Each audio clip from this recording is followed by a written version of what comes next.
Salut à tous, j'espère que vous vous portez bien. La dernière fois, nous avons commencé une série de deux vidéos. Aujourd'hui, il s'agira de la seconde vidéo. La première vidéo, on parlait en fait de comment sortir une matrice et là, directement, la représenter sur le logiciel MATLAB, qui est une vidéo autant pour moi, qui est une vidéo très importante.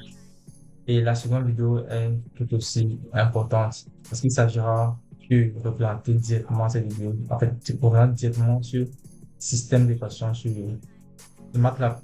Bon, certaines personnes l'ont déjà fait parce que j'avais directement écrit la syntaxe et tous les différents codes qui entrent en vigueur en fait. Bon, sans plus tarder, nous allons prendre notre exemple de la dernière fois. Et là, il faut regarder sur MATLAB. Bon, là, c'est la fenêtre, l'interface MATLAB que j'utilise. Quand je vous l'ai dit sur la première vidéo, j'ai la version R 2021A. Vous pouvez télécharger la version 2024, elle est déjà disponible. Pour commencer, vous allez d'abord ouvrir une fenêtre. J'ai déjà ouvert la mienne. Il s'agit, pour vous ouvrir une fenêtre, veut ouvrir une fenêtre et ça va afficher un petit LED tout. Et ça est parce que votre fenêtre n'est pas nommée. Et vous allez enregistrer votre fenêtre dans un dossier de votre PC.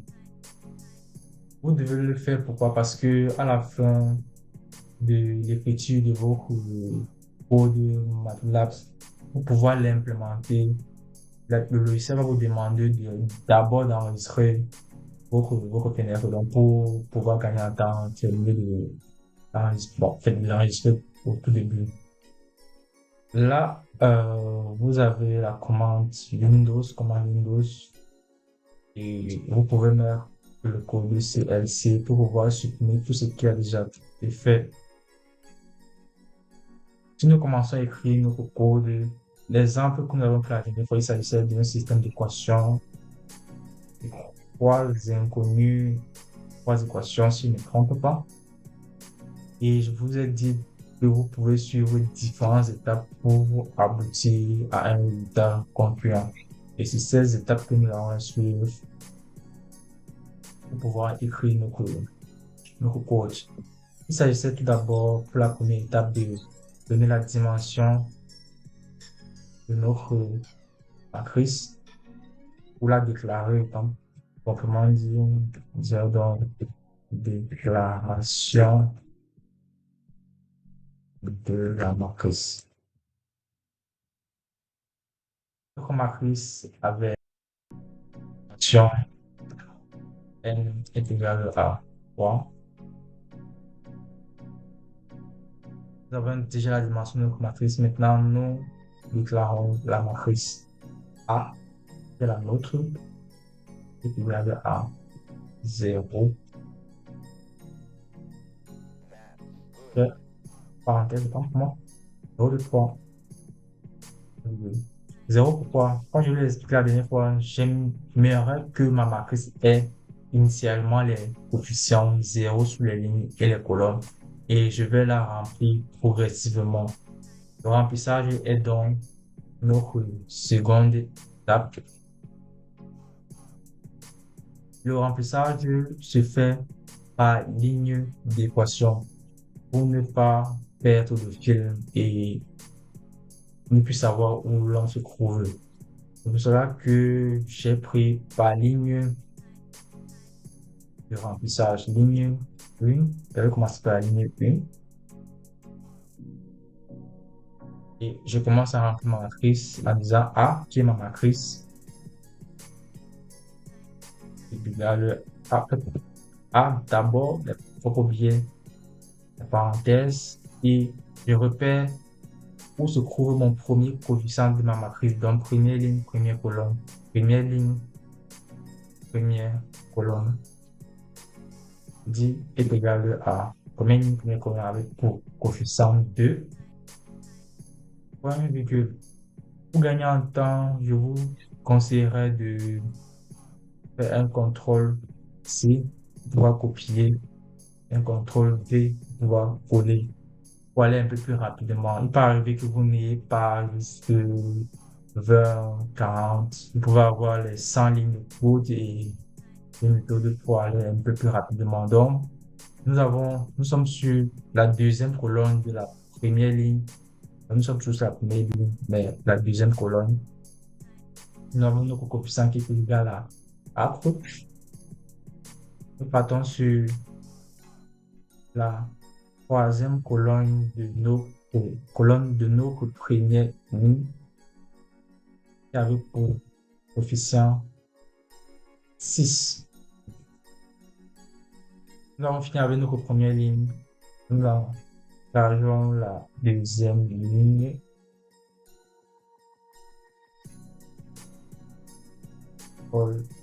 V. Nous sommes sur la deuxième ligne, première colonne. Le coefficient est égal à 1. Nous pouvons maintenant copier, CTRL-C, CTRL-V, partant sur la seconde colonne, qui avait pour coefficient 5. Yeah. Et la dernière colonne, qui avait pour coefficient 1. Nous avons fini avec la deuxième ligne, dernière ligne.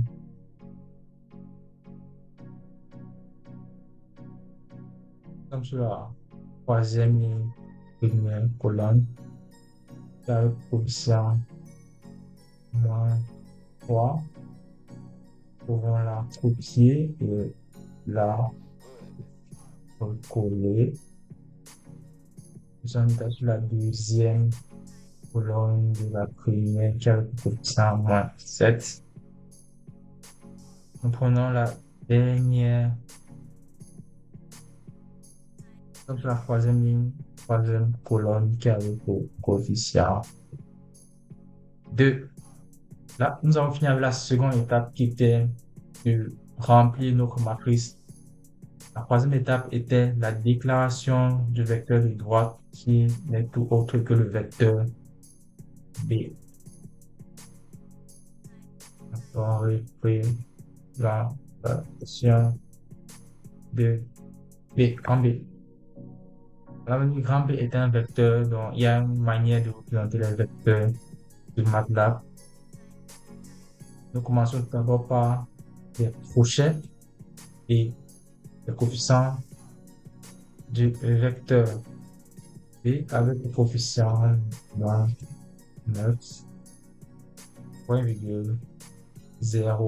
Dans les vecteurs, les coefficients sont espacés. Bon, entre les coefficients, nous avons des points virgule. Nous avons 5.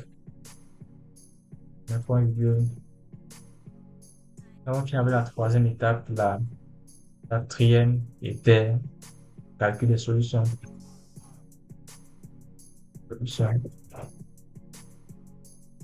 Solution ici, nous avons grand X qui est aussi un vecteur qui va contenir les solutions de notre système. Égal, comme je l'ai dit sur MATLAB, le calcul est un peu plus différent. Nous avons donc grand A de notre matrice divisé barre inversée de B qui est notre vecteur point virgule. Point virgule ici a pour fonction de soit présenter ou ne pas présenter une opération. Et vous pouvez omettre de le mettre. La dernière étape était la représentation proprement dit des solutions qui ont été calculées.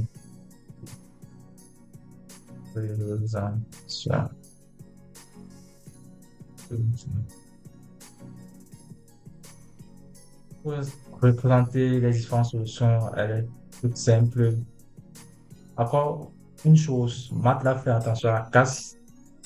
Ça veut dire que le grand X et le petit x doivent être différents parce que Si vous mettez un grand X, parce que le grand X représente le vecteur qui contient la solution, le petit X est une des solutions, est égal à grand X, parenthèse, parenthèse de 1. Le grand, en fait, petit X est égal à grand X, parenthèse de 1. Parce que 1, pourquoi? Parce que X est à la première position de notre vecteur. Et ça a de même, mais virgule, ça a de même pour Y est égal à grand X à la deuxième position, virgule, Z égal à grand X, parenthèse, troisième position. Là, nous avons écrit notre code qui permet de calculer et représenter les solutions de notre système d'équation. Et ici, sur commande Windows, vous pouvez avoir une visualisation de votre matrice, vous tapez A. Nous avons les différents coefficients, 2, 4 ou 6. Vous pouvez vérifier si ça correspond au système d'équation que vous avez initialement. Vous pouvez aussi voir la représentation de B. Vous voyez que notre vecteur est bien représenté. Vous pouvez aussi voir un petit aperçu de X. X ici sont les différentes solutions de notre vecteur en fait. Et là, vous avez les différentes solutions. Mais là, elle n'est pas très bien représentée. C'est pour cela que j'ai écrit cette syntaxe. Et pour pouvoir, quand vous finissez en fait d'écrire votre code, vous pouvez aller ici sur Run, entrer. Là maintenant, vous voyez que les solutions de votre système d'équation avec x est égal à moins 0,710 y et z.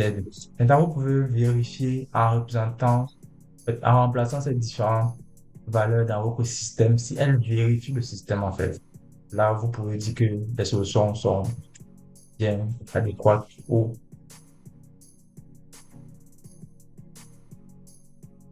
là, en fait, je vous ai montré comment représenter un système d'équation sur MATLAB.